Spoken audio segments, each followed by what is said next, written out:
ਕੋਈ ਮੰਨੇ ਜਾਂ ਨਾ ਮੰਨੇ, ਜੋ ਤੁਸੀਂ ਕਹਿੰਦੇ ਹੁੰਦੇ ਨਾ ਕਿ ਬੀਬੀਆਂ ਤੇ ਭੈਣਾਂ ਦਾ ਸਾਈਡ ਤੇ ਹੋ ਜਾਵੋ, ਤੁਸੀਂ ਨਾਲੇ ਵੀ ਕਹਿੰਦੇ ਕਿ ਮੈਨੂੰ ਪਤਾ ਤੁਸੀਂ ਹੋਣਾ ਕੋਈ ਨਹੀਂ। ਉਹ ਗੱਲ ਬਿਲਕੁਲ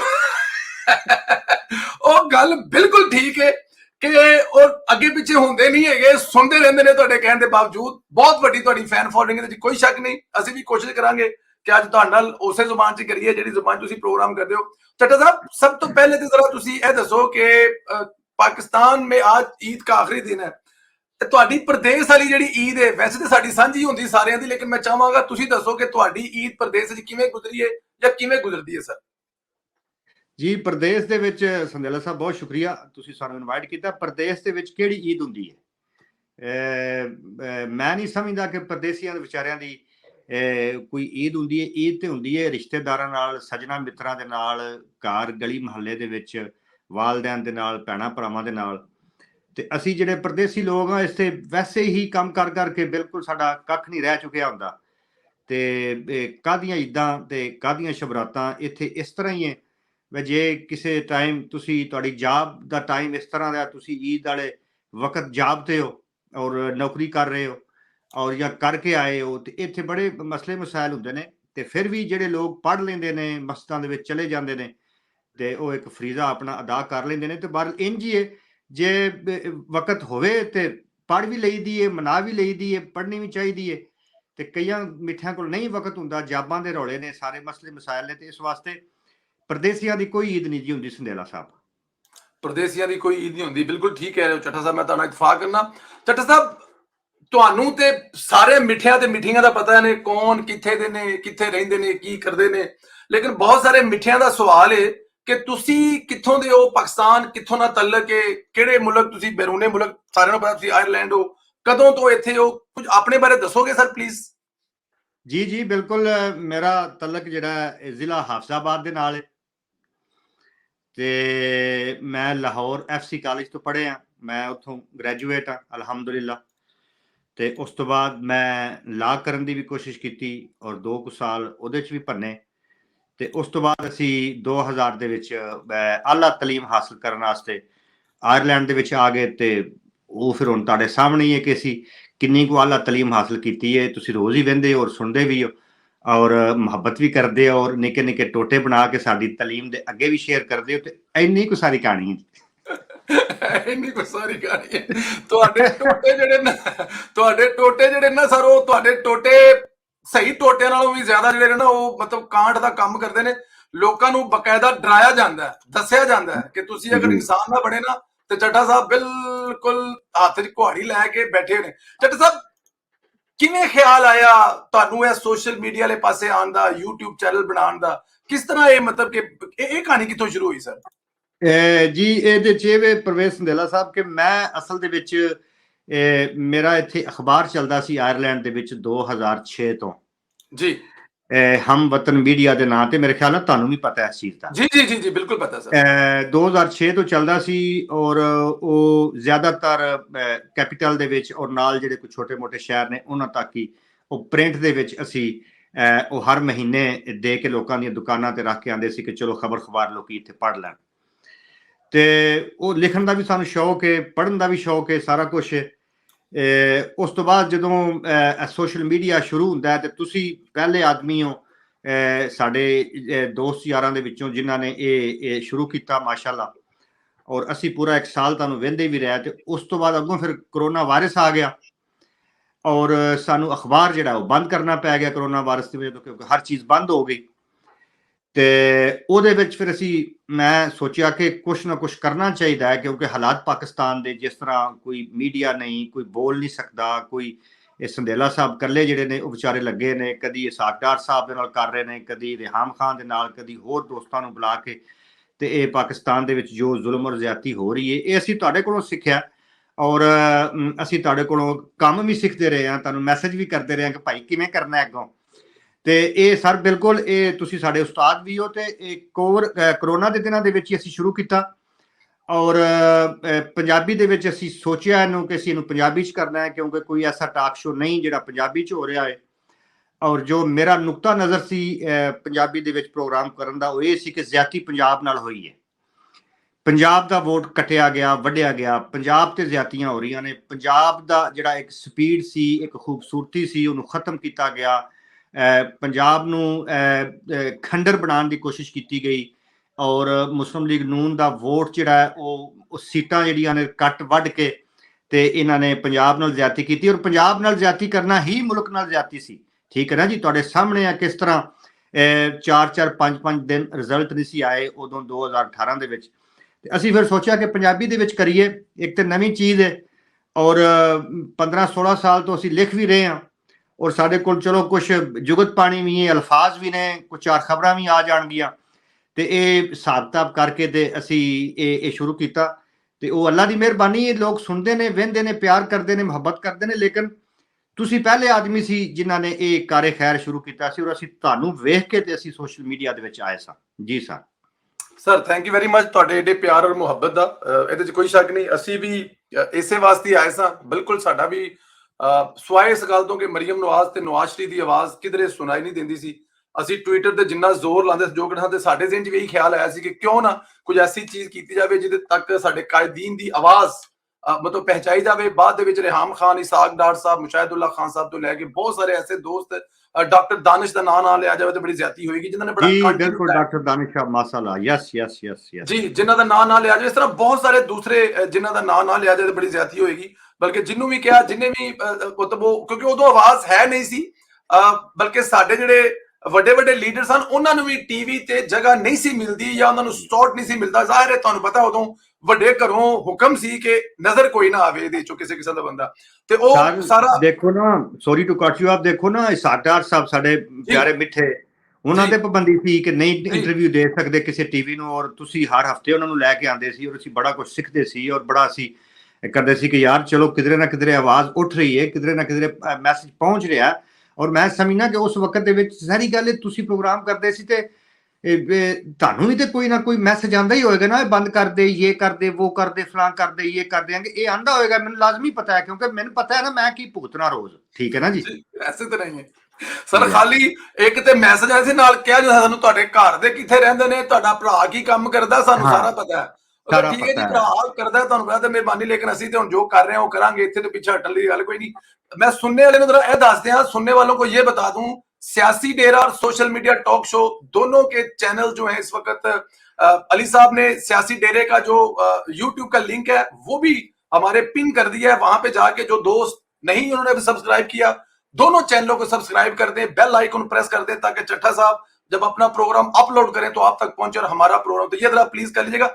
चट्टा साहब आगे चल रहे हैं, तुसीं दस्सिया कि पंजाबी तुहाडे दे च किस तरह आया, किवें होया, ਤੁਸੀਂ ਖੁਦ ਹੀ ਜ਼ਿਕਰ ਕਰ ਦਿੱਤਾ ਹੈ। ਮੇਰਾ ਅਗਲਾ ਸਵਾਲ ਵੀ ਇਹ ਸੀ, ਇਹ ਧਮਕੀਆਂ ਸ਼ਮਕੀਆਂ ਅੱਗੇ ਪਿੱਛੇ ਜਦੋਂ ਆਉਂਦੀਆਂ ਨੇ ਤੇ ਕਿਵੇਂ ਹੈਂਡਲ ਕਰਦੇ ਹੋ ਸਰ? ਜੀ ਸੰਦੇਲਾ ਸਾਹਿਬ, ਸਾਨੂੰ ਜਦੋਂ ਦੇ ਅਸੀਂ ਵਾਇਰਲ ਹੋਏ ਆ ਸਾਲ ਸਵਾ ਹੋ ਗਿਆ ਜੀ, ਔਰ ਸਾਡਾ WhatsApp ਨੰਬਰ ਜਿਹੜਾ ਸਾਡੇ ਪੇਜ ਤੇ ਲੱਗਾ ਹੈ ਜੀ, ਔਰ ਜਿਹੜਾ ਸਾਡਾ ਦੂਸਰਾ ਪਰਸਨਲ ਨੰਬਰ ਹੈ ਉਹ ਗਲਤੀ ਨਾਲ ਸਾਡੇ YouTube ਚੈਨਲ ਤੇ ਲੱਗਾ ਹੈ। ਜਿਹੜੀਆਂ ਧਮਕੀਆਂ ਆਉਂਦੀਆਂ ਨੇ ਹੁਣ ਤੇ ਖੈਰ ਨਹੀਂ ਆਉਂਦੀਆਂ, ਲੇਕਿਨ ਜਦੋਂ ਖਾਨ ਸਾਹਿਬ ਸੀ, ਉਹ ਜਿਹੜੇ ਪਿਛਲਾ 1 ਸਾਲ ਸੀ ਨਾ ਖਾਨ ਸਾਹਿਬ ਦਾ, ਉਹਦੇ ਵਿੱਚ ਮਤਲਬ ਕਿ ਐਸੀਆਂ ਗਲੀਜ਼ ਧਮਕੀਆਂ ਆਉਂਦੀਆਂ ਸੀ ਕਿ ਤੁਹਾਡੀ ਸੋਚ ਹੈ। ਔਰ ਮਤਲਬ ਕਿ ਇੰਨੇ ਕੁ ਇਹ ਬੇਜ਼ਾਰ ਲੋਕ ਹੋ ਚੁੱਕੇ ਸੀ ਮੇਰੇ ਤੋਂ, ਮੇਰੀ ਸ਼ਕਲ ਤੋਂ, ਮੇਰੇ ਬਾਰੇ ਕਲਿੱਪ ਬਣਾਣੇ ਔਰ ਪਤਾ ਨਹੀਂ ਕੀ ਕਰਨਾ ਔਰ ਧਮਕੀਆਂ ਔਰ ਮੈਸੇਜ ਔਰ ਦੁਨੀਆ ਦੇ ਜ਼ਿਆਦਾਤਰ ਧਮਕੀਆਂ ਜਿਹੜੀਆਂ ਸਾਨੂੰ ਆਉਂਦੀਆਂ ਸੀ ਉਹ ਮਿਡਲ ਈਸਟ ਔਰ ਜਰਮਨੀ ਔਰ ਇਸ ਰੀਜਨ ਦੇ ਵਿੱਚੋਂ ਆਉਂਦੀਆਂ ਸੀ। ਪਤਾ ਨਹੀਂ ਇਹ ਕਿਸ ਕਿਸਮ ਦੇ ਲੋਕ ਨੇ, ਤੇ ਪਾਕਿਸਤਾਨ ਤੋਂ ਵੀ ਆਉਂਦੀਆਂ ਸੀ ਕਿ ਇਹ ਕਰ ਦਿਆਂਗੇ, ਉਹ ਕਰ ਦਿਆਂਗੇ, ਬੰਦ ਕਰ ਦੇ ਸਿਆਸੀ ਡੇਰਾ ਨੇ, ਵਰਨਾ ਫਲਾ। ਉਹ ਜ਼ਹਿਰੀ ਗੱਲ ਹੈ। ਜਿਸ ਤਰ੍ਹਾਂ ਤੁਸੀਂ ਹਿੰਮਤ ਨਾਲ ਟਿਕੇ ਰਹਿ ਮੁਸ਼ਕਿਲ ਵਕਤ ਦੇ ਵਿੱਚ, ਅਸੀਂ ਹੁਣ ਸਾਨੂੰ 20-25 ਹਜ਼ਾਰ ਮੈਸੇਜ ਸਾਡੇ WhatsApp ਗਰੁੱਪ ਤੇ ਆਪਣਾ ਨੰਬਰ ਤੇ ਆਉਂਦਾ ਡੇਲੀ। ਅਸੀਂ ਹਰ ਬੰਦੇ ਨਾਲ ਲੜ ਤੇ ਨਹੀਂ ਸਕਦੇ ਨਾ ਜੀ, ਔਰ ਅਸੀਂ ਕਿਸੇ ਨੂੰ ਜਵਾਬ ਵੀ ਦੇਣਾ ਪਸੰਦ ਨਹੀਂ ਕਰਦੇ। ਔਰ ਅਸੀਂ ਆਪਣੀ ਇੱਕ ਡਗਰ ਦੇ ਉੱਤੇ ਚੱਲੇ ਹਾਂ ਅਲਹਮਦੁਲਿਲਾ। ਇਹ ਸਿਆਸੀ ਡੇਰਾ ਹੋ ਗਿਆ, ਤੁਹਾਡਾ ਸੋਸ਼ਲ ਮੀਡੀਆ ਟਾਕ ਸ਼ੋ ਹੋ ਗਿਆ, ਇਹ 2 ਹੀ ਮੁਸਲਿਮ ਲੀਗ ਦੇ ਚੈਨਲ ਨੇ ਇਹ ਪੂਰੀ ਦੁਨੀਆ ਤੇ। ਔਰ ਅਸੀਂ ਜਿਸ ਤਰੀਕੇ ਦੇ ਨਾਲ ਬਿਆਨੀਆਂ ਲੈ ਕੇ ਚੱਲਦੇ ਰਹੇ ਹਾਂ ਔਰ ਟੱਕਰ ਵੀ ਦਿੰਦੇ ਰਹੇ ਹਾਂ, ਮੈਂ ਸਮਝਣਾ ਅਸਲ ਦੇ ਵਿੱਚ ਟੱਕਰ ਦੇ ਲੋਕ ਅਸੀਂ ਹਾਂ, ਜਿਨ੍ਹਾਂ ਨੇ ਇਹ ਗੱਲ ਤੁਹਾਡੀ ਵੱਡੀ ਕਿ ਅਸਲ ਟੱਕਰ ਦੇ ਲੋਕ ਅਸੀਂ ਹਾਂ।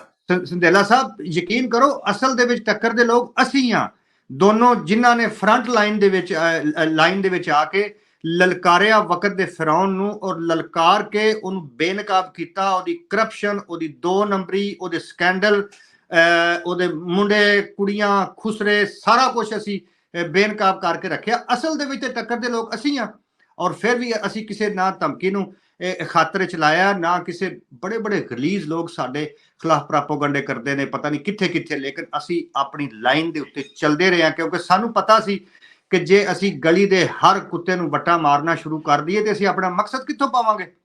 ਅਸੀਂ ਪੰਜਾਬ ਦੀ ਆਵਾਮ ਨੂੰ ਮੀਆਂ ਨਵਾਜ਼ ਸ਼ਰੀਫ ਦਾ ਬਿਆਨੀਆ ਕਿੱਥੋਂ ਦੇਵਾਂਗੇ ਜੇ ਅਸੀਂ ਹਰ ਬੰਦੇ ਨਾਲ ਲੜਨਾ ਸ਼ੁਰੂ ਹੋ ਗਏ ਕਿ ਕਿਵੇਂ ਜ਼ਿਆਦਤੀ ਹੋਈ ਮੀਆਂ ਨਵਾਜ਼ ਸ਼ਰੀਫ ਨਾਲ, ਕਿਵੇਂ ਉਹਨੂੰ ਕੱਢਿਆ ਗਿਆ, ਕਿਸ ਤਰ੍ਹਾਂ ਵੋਟ ਚੋਰੀ ਕੀਤਾ ਗਿਆ, ਕਿਸ ਤਰ੍ਹਾਂ ਠੱਪੇ ਲਾਏ ਗਏ, ਕਿਸ ਤਰ੍ਹਾਂ 4-4 ਦਿਨ ਲੋਕਾਂ ਨੂੰ ਤੋੜ ਕੇ ਤੇ ਰਿਜ਼ਲਟ ਚੇਂਜ ਕੀਤੇ ਗਏ। ਅਗਰ ਅਸੀਂ ਲੋਕਾਂ ਨਾਲ ਲੜਨਾ ਸ਼ੁਰੂ ਹੋ ਜਾਂਦੇ ਸੰਧੇਲਾ ਸਾਹਿਬ, ਤੁਸੀਂ ਤੇ ਮੈਂ, ਤੇ ਅਸਾਂ ਇਹ ਬਿਆਨੀਆਂ ਕੋ ਅੱਗੇ ਲੈ ਕੇ ਜਾਣਾ ਸੀ ਮਿੱਠਿਆ। ਤੇ ਇਸ ਵਾਸਤੇ ਇਹ ਔਖਾ ਕੰਮ ਹੈ, ਇਹ ਮੁਸ਼ਕਲ ਕੰਮ ਹੈ। ਲੋਕੀ ਵੀਡੀਓ ਤੇ ਨਹੀਂ ਆਣਾ ਚਾਹੁੰਦੇ, ਲੋਕੀ ਇਹ ਨਹੀਂ ਟੱਕਰ ਲੈਣਾ ਚਾਹੁੰਦੇ, ਲੇਕਿਨ ਅਸੀਂ ਅਲਹਮਦੁਲਿਲਾ ਲਈ ਟੱਕਰ, ਪੋਜ਼ਿਟਿਵਲੀ ਲਈ, ਆਪਣੇ ਮੁਲਕ ਵਾਸਤੇ ਲਈ, ਆਪਣੇ ਅਦਾਰਿਆਂ ਵਾਸਤੇ ਲਈ, ਆਪਣੀ ਪਾਰਟੀ ਵਾਸਤੇ ਲਈ, ਆਪਣੇ ਲੀਡਰ ਵਾਸਤੇ ਲਈ, ਆਪਣੀ ਕੌਮ ਵਾਸਤੇ ਲਈ, ਔਰ ਅੱਜ ਅਸੀਂ ਸੁਰਖਰੂ ਹਾਂ ਅਲਹਮਦੁਲਿਲਾ। ਤੇ ਮੈਂ ਕ੍ਰੈਡਿਟ ਸਾਰਾ ਤੁਹਾਨੂੰ ਦਿਆਂਗਾ, ਤੁਸੀਂ ਬੜੀ ਮਿਹਨਤ ਕੀਤੀ ਹੈ, ਅਸੀਂ ਤੁਹਾਡੇ ਪਿੱਛੇ ਪਿੱਛੇ ਚੱਲੇ ਹਾਂ, ਅਸੀਂ ਵੀ ਮਿਹਨਤ ਕੀਤੀ ਆ ਆਪਣੇ ਅੰਦਾਜ਼ ਦੇ ਨਾਲ, ਔਰ ਅੱਜ ਲੋਕੀ ਸਾਨੂੰ ਮਿਲੀਅਨਸ ਦੇ ਵਿੱਚ ਲੋਕੀ ਵੇਖਦੇ ਨੇ ਔਰ ਸਮਝਦੇ ਨੇ ਕਿ ਜੋ ਅਸੀਂ ਗੱਲ ਕਰਨੇ ਉਹ ਠੀਕ ਹੈ। ਤੇ ਅੱਲਾ ਦਾ ਬੜਾ ਕਰਮ ਹੈ, ਸਾਡੇ ਤੇ ਮੁਸ਼ਕਿਲ ਵਕਤ ਗੁਜ਼ਰ ਗਿਆ, ਹੁਣ ਤੇ ਆਸਾਨੀਆਂ ਹੀ ਆਸਾਨੀਆਂ ਸੰਧੇਲਾ ਸਾਹਿਬ, ਆਸਾਨੀਆਂ ਨੇ। ਚੱਟਾ ਸਾਹਿਬ ਇਹ ਦੱਸੋ ਕਿ ਸਭ ਤੋਂ ਮੁਸ਼ਕਿਲ ਤਰੀਨ ਵਕਤ ਜਿਹੜਾ ਸੀ ਨਾ, ਉਹ ਜਦੋਂ ਮੀਆਂ ਨਵਾਜ਼ ਸਾਹਿਬ ਨੇ ਵੋਟ ਕੋ ਇੱਜ਼ਤ ਦੋ ਤਹਿਰੀਕ ਦਾ ਆਗਾਜ਼ ਕੀਤਾ, ਪਾਕਿਸਤਾਨ ਤੋਂ ਜਦੋਂ ਸ਼ੁਰੂ ਹੋਈ ਇੱਥੇ ਆਏ, ਸਭ ਤੋਂ ਮੁਸ਼ਕਿਲ ਵਕਤ ਸੀ ਇਸ ਪੂਰੀ ਤਹਿਰੀਕ। ਜਦੋਂ ਗੁਜਰਾਂ ਵਾਲੇ ਜਲਸੇ ਤੋਂ ਬਾਅਦ ਉਹਨਾਂ ਨੇ ਜਨਰਲ ਬਾਜਵਾ ਸਾਹਿਬ ਦਾ ਨਾਂ ਲਿਆ, ਜਨਰਲ ਫੈਜ਼ ਸਾਹਿਬ ਦਾ ਨਾਂ ਲਿਆ, ਫਿਰ ਉਸ ਤੋਂ ਬਾਅਦ ਜਦੋਂ ਜਿਨ੍ਹਾਂ ਨੇ ਕਿਹਾ ਜੀ ਅਸੀਂ ਮਰੀਮ ਨਵਾਜ਼ ਨੂੰ ਸਮੈਸ਼ ਕਰ ਦਿਆਂਗੇ, ਇੱਕ ਬੜਾ ਮੁਸ਼ਕਿਲ ਤਰੀਨ ਦੌਰ ਸੀ ਉਦੋਂ ਇਸ ਚੀਜ਼ ਨੂੰ ਕੰਟੀਨਿਊ ਕਰਨਾ। ਮਤਲਬ ਮੈਨੂੰ ਡਾਇਰੈਕਟਲੀ ਜਿਹੜੀ ਆਉਂਦੇ ਸਨ ਕਿ ਤੂੰ ਰਿਹਾਮ ਖਾਨ ਨੂੰ ਲੈ ਕੇ ਬਹਿਣਾ, ਤੇਰੀ ਫਲਾਨ ਲੱਗਦੀ ਹੈ, ਤੇਰੀ ਇੰਜ ਲੱਗਦੀ, ਕਿਉਂਕਿ ਮੈਂ 2 ਸਾਲ ਮੁਸਲਸਲ ਰਿਹਾਮ ਖਾਨ ਨੂੰ, ਤੇ ਰਿਹਾਮ ਖਾਨ ਜੋ ਕਰਦੀ ਸੀ, ਜੋ ਕਹਿੰਦੀ ਸੀ, ਤੁਹਾਨੂੰ ਪਤਾ ਹੈ ਸਭ ਤੋਂ ਮੁਸ਼ਕਿਲ ਬੜੇ ਕਦੀ ਕੋਈ ਐਸਾ ਵਾਕਿਆ ਹੋਇਆ ਹੋਵੇ ਜਿਹਦੇ ਵਿੱਚ ਕੋਈ ਤੁਹਾਡੇ ਨਾਲ ਪਰਸਨਲੀ ਹੋ ਗਿਆ ਹੋਵੇ ਕਿ ਤੂੰ ਅਗਰ ਨਾ ਬਾਜ਼ ਆਇਆ ਤੇ ਇੰਜ ਕੋਈ ਮਤਲਬ ਕੋਈ ਐਸੀ ਚੀਜ਼ ਹੋਈ ਹੋਵੇ? ਮੇਰੇ ਨਾਲ ਵੈਸੇ ਕਾਫੀ ਹੋਈ ਨੇ ਜੀ। ਬਿਲਕੁਲ ਸਰ, ਉਹ ਜਿਹੜੇ ਉਹ ਸਾਹਿਬ ਸੀ ਇਰਫਾਨ ਮਲਕ ਸਾਹਿਬ, ਜਿਨ੍ਹਾਂ ਨੇ ਧਮਕੀ ਲਾਈ ਸੀ ਸਮੈਸ਼ ਕਰਨ ਦੀ, ਅੱਜ ਜੀ ਉਹਨਾਂ ਦੇ ਬਾਰੇ ਫਿਰ ਅਸੀਂ ਇੱਕ ਵੀਡੀਓ ਕੀਤੀ ਸੀ ਜੀ, ਉਹਨਾਂ ਦੀ ਤਸਵੀਰ ਲਾ ਕੇ। ਉਹ ਜਿਸ ਦਿਨ ਧਮਕੀ ਆਈ ਸਾਨੂੰ ਪਤਾ ਲੱਗਾ, ਉਸ ਤੋਂ ਅਗਲੇ ਦਿਨ ਅਸੀਂ ਕੀਤੀ ਵੀਡੀਓ, ਸਾਰੇ ਆਪਣੇ ਸੋਸ਼ਲ ਮੀਡੀਆ ਦਾ ਸਾਰਾ ਸਾਡਾ ਹਿਸਾਬ ਕਿਤਾਬ ਜਿਹੜਾ। ਉਸ ਤੋਂ ਬਾਅਦ ਫਿਰ ਆਈਆਂ ਧਮਕੀਆਂ, ਔਰ ਬੜੇ ਅਜੀਬੋ ਗਰੀਬ ਕਿਸਮ ਦੇ ਨੰਬਰਾਂ ਤੋਂ ਆਈਆਂ ਕਿ ਵੀਡੀਓ ਡਿਲੀਟ ਕਰ। ਹਜੇ ਵੀ ਪਈ ਹੈ ਸਾਡੇ ਰਿਕਾਰਡ ਦੇ ਵਿੱਚ, ਬਈ ਮਰੀਮ ਨਵਾਜ਼ ਨੂੰ ਸਮੈਸ਼ ਕਰਨ ਵਾਲੇ ਦੀ ਐਸੀ ਦੀ ਤੈਸੀ, ਤੇ ਉਹ ਪੂਰੀ ਵੀਡੀਓ ਪਈ ਔਰ ਪੰਜਾਬੀ ਮਿੱਠੀ ਜ਼ੁਬਾਨ 'ਚ ਪਈ। ਔਰ ਅਸਾਂ ਉਦੋਂ ਉਹ ਬੰਦਾ ਜਿਹੜਾ ਉਹ ਹਾਜ਼ਰ ਸਰਵਿਸ ਸੀ ਜੀ, ਹਾਜ਼ਰ ਸਰਵਿਸ ਸੀ, ਔਰ ਅਸੀਂ ਉਹਨੂੰ ਕਿਹਾ ਬਈ ਇਹ ਕੀ ਹੈ, ਬਈ ਸਮੈਸ਼ ਕਰ ਦਿਆਂਗਾ ਤੇ ਇੱਕ ਖਾਲਾ ਜੀ ਦਾ ਵੜਾ ਇੱਥੇ, ਮਤਲਬ ਤੂੰ ਹੁੰਦਾ ਕੌਣ ਹੈ ਮੈਂ ਤੂੰ ਸਮੈਸ਼ ਕਰਨ ਵਾਲਾ, ਤੂੰ ਕੌਣ ਹੈ, ਤੂੰ ਖੁਦਾ ਬਣਿਆ। ਤੇ ਅੱਜ ਪਤਾ ਨਹੀਂ ਉਹ ਕਿਧਰੇ ਜਾਂ ਨਸ ਗਏ ਆ ਜਾਂ ਕਿਧਰੇ, ਆਈ ਡੋਂਟ ਨੋ, ਕਿ ਕਿਧਰੇ ਟਿੰਡੇ ਵੇਚਦਾ ਹੋਣਾ, ਤੇ ਅਸੀਂ ਤੇ ਫਿਰ ਵੀ ਉੱਥੇ ਬੈਠੇ ਹਾਂ, ਠੀਕ ਹੈ ਨਾ ਜੀ। ਤੇ ਅਸੀਂ ਉਦੋਂ ਕੀਤੀ ਸੀ, ਬੜੀਆਂ ਧਮਕੀਆਂ ਆਈਆਂ ਔਰ ਬੜੇ ਅਜੀਬੋ ਗਰੀਬ ਨੰਬਰਾਂ ਤੋਂ ਆਈਆਂ, ਔਰ ਐਸਸੀ ਵਾਇਸ ਮੇਲ ਆਉਂਦੀ ਹੈ, ਐਸਸੀ ਵਾਇਸ ਮੇਲ ਆਉਂਦੀ ਸੀ ਉਸ ਦੌਰ ਦੇ ਵਿੱਚ ਕਿ ਬੰਦਾ ਆਉਂਦਾ ਸੀ ਯਾਰ ਇਹਨੂੰ ਸੁਣਨਾ ਹੀ ਖੌਫ ਹੈ। ਲੇਕਿਨ ਅਸੀਂ ਅਲਹਮਦੁਲਿਲਾ ਜਾਰੀ ਸਾਰੀ ਇਹ ਸਫ਼ਰ ਰੱਖਿਆ, ਔਰ ਆਪਣੇ ਮੁਲਕ ਔਰ ਕੌਮ ਵਾਸਤੇ ਅਸੀਂ ਇਹ ਕੁਰਬਾਨੀ ਦੇ ਰਹੇ ਹਾਂ। ਇਹ ਕੋਈ ਆਸਾਨ ਕੰਮ ਨਹੀਂ ਸੰਧੇਲਾ ਸਾਹਿਬ, ਤੁਹਾਨੂੰ ਵੀ ਪਤਾ ਹੈ, ਸਾਨੂੰ ਵੀ ਪਤਾ ਹੈ, ਇਹ ਆਸਾਨ ਕੰਮ ਨਹੀਂ, ਔਰ ਅਸੀਂ ਕਰ ਰਹੇ ਹਾਂ ਅਲਹਮਦੁਲਿਲਾ, ਔਰ ਲੋਕੀ ਸਾਨੂੰ ਪਸੰਦ ਕਰਦੇ ਨੇ, ਤੁਹਾਨੂੰ ਵੀ ਪਸੰਦ ਕਰਦੇ ਨੇ, ਔਰ ਇਹ ਬਹੁਤ ਵੱਡੀ ਕੁਰਬਾਨੀ ਹੈ ਆਪਣੇ ਮੁਲਕ ਕੌਮ ਵਾਸਤੇ। ਜੀ ਸਾਹਿਬ, ਇਹਦੇ 'ਚ ਕੋਈ ਸ਼ੱਕ ਨਹੀਂ। ਲਫ਼ਜ਼ ਮਿੱਠਾ ਜੀ, ਇਹ ਲਫ਼ਜ਼ ਮਿੱਠਾ ਜਿਹੜਾ ਹੈ ਇਮਰਾਨਡੂਆਂ ਤੋਂ ਬਾਅਦ, ਮਤਲਬ ਇਮਰਾਨਡੂ ਗੁੱਸਾ ਕਰਦੇ ਨੇ, ਲੇਕਿਨ ਮਿੱਠਾ ਜੀ ਸੌਫਟ ਪਿਆਰਾ ਲਫ਼ਜ਼ ਹੈ ਜਿਹਨੂੰ ਲੋਕ ਫਖਰ ਨਾਲ ਕਹਿੰਦੇ ਨੇ। ਇਹ ਲਫ਼ਜ਼ ਮਿੱਠਾ ਜੀ ਕਿੱਥੋਂ ਨਿਕਲਿਆ ਸਰ?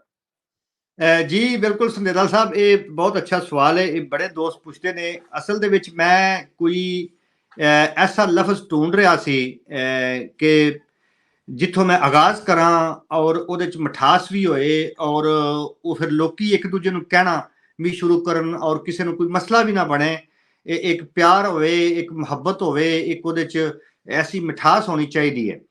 ਤੇ ਮੈਂ ਫਿਰ ਜਿਹੜਾ ਜਦੋਂ ਆਪਣਾ ਪ੍ਰੋਗਰਾਮ ਸਟਾਰਟ ਕਰਨਾ ਤੇ ਉਹਦੇ ਵਿੱਚ ਫਿਰ ਮਿੱਠਾ ਜੀ, ਮੇਰੇ ਜਿੰਨੇ ਵੀ ਵਿਊਅਰ ਹੁੰਦੇ ਨੇ ਮਿੱਠੀਆਂ ਹੁੰਦੀਆਂ ਨੇ, ਮਿੱਠੇ ਹੁੰਦੇ ਨੇ, ਸਾਰੇ ਫਿਰ ਮਿੱਠਾ ਜੀ ਬਣ ਜਾਂਦੇ ਨੇ, ਕਿਉਂਕਿ ਉਹ ਇੱਕ ਮੁਹੱਬਤ ਦਾ, ਇੱਕ ਇਸ਼ਕ ਦਾ, ਇੱਕ ਉਹ ਫਿਰ ਉਹ ਹਿਸਾਬ ਕਿਤਾਬ ਬਣ ਜਾਂਦਾ। ਤੇ ਮੈਂ ਫਿਰ ਇਹਨੂੰ ਆਪਣੇ ਜ਼ਿਹਨ ਦੇ ਵਿੱਚ ਆਂਦਾ, ਉਹਦੀ ਰਵਾਨਗੀ ਫਿਰ ਬਣਾਉਣ ਦੀ ਕੋਸ਼ਿਸ਼ ਕੀਤੀ, ਔਰ ਫਿਰ ਉਹਦੀ ਡਿਲੀਵਰੀ ਜਿਹੜੀ ਹੈ ਉਹ ਕਰਨ ਦੀ ਕੋਸ਼ਿਸ਼ ਕੀਤੀ ਕਿ ਕਿਸ ਤਰ੍ਹਾਂ ਨੂੰ ਡਿਲੀਵਰ ਹੋਣਾ ਚਾਹੀਦਾ ਔਰ ਕਿੱਥੇ ਕਿੱਥੇ ਨੂੰ ਇਸਤੇਮਾਲ ਹੋਣਾ ਚਾਹੀਦਾ, ਔਰ ਅਸੀਂ ਉਹ ਕੀਤਾ, ਅਸੀਂ ਕਾਮਯਾਬ ਹੋਏ। ਤੇ ਅੱਜ ਮੇਰੇ ਖਿਆਲ ਨਾਲ ਸਾਨੂੰ ਲੋਕੀ ਮਿੱਠਾ ਜੀ ਦੇ ਨਾਂ ਤੋਂ ਜਾਣਦੇ ਨੇ, ਆਸਾਨ ਚੱਠਾ ਦੇ ਨਾਂ ਤੋਂ ਮੇਰੇ ਖਿਆਲ ਨਾਲ ਘੱਟ ਲੋਕ ਹੀ ਜਾਣਦੇ ਨੇ, ਜਿੱਥੇ ਵੀ ਜਾਈਏ ਉਹ ਮਿੱਠਾ ਜੀ ਦੇ ਨਾਂ ਤੋਂ ਜਾਣਦੇ ਨੇ। ਤੇ ਅਸੀਂ ਸਮਝਦੇ ਹਾਂ ਕਿ ਇੱਕ ਬੜਾ ਅੱਛਾ ਇੱਕ ਤਕੀਆ ਕਲਾਮ ਵੀ ਬਣ ਗਿਆ ਔਰ ਇੱਕ ਨਾਮ ਵੀ ਬਣ ਗਿਆ, ਉਹਦੇ ਵਿੱਚ ਖੂਬਸੂਰਤੀ ਵੀ ਹੈ ਔਰ ਮਿਠਾਸ ਵੀ ਹੈ।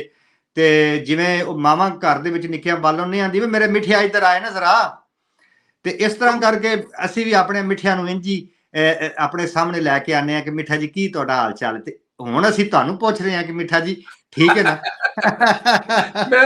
ਮੈਂ ਕਹਿ ਰਿਹਾ ਜੀ ਠੀਕ ਨਹੀਂ ਬਲਕਿ ਬਹੁਤ ਜ਼ਿਆਦਾ ਠੀਕ ਹੈ ਮਿੱਠਾ ਜੀ, ਅਸੀਂ ਵੀ ਤੁਹਾਨੂੰ ਮਿੱਠਾ ਜੀ ਕਹਿੰਦੇ ਆ। ਅੱਛਾ ਇਹ ਦੱਸੋ, ਮਿੱਠੇ ਤੇ ਤੁਹਾਡੇ ਪ੍ਰੋਗਰਾਮ ਨੂੰ ਇੰਜੋਏ ਕਰਦੇ ਨੇ, ਕੋਈ ਸ਼ੱਕ ਨਹੀਂ, ਹੈਡਫੋਨ ਲਾਉਣ ਤੋਂ ਬਗੈਰ ਜਾਂ ਹੈਡਫੋਨ ਲਾ ਕੇ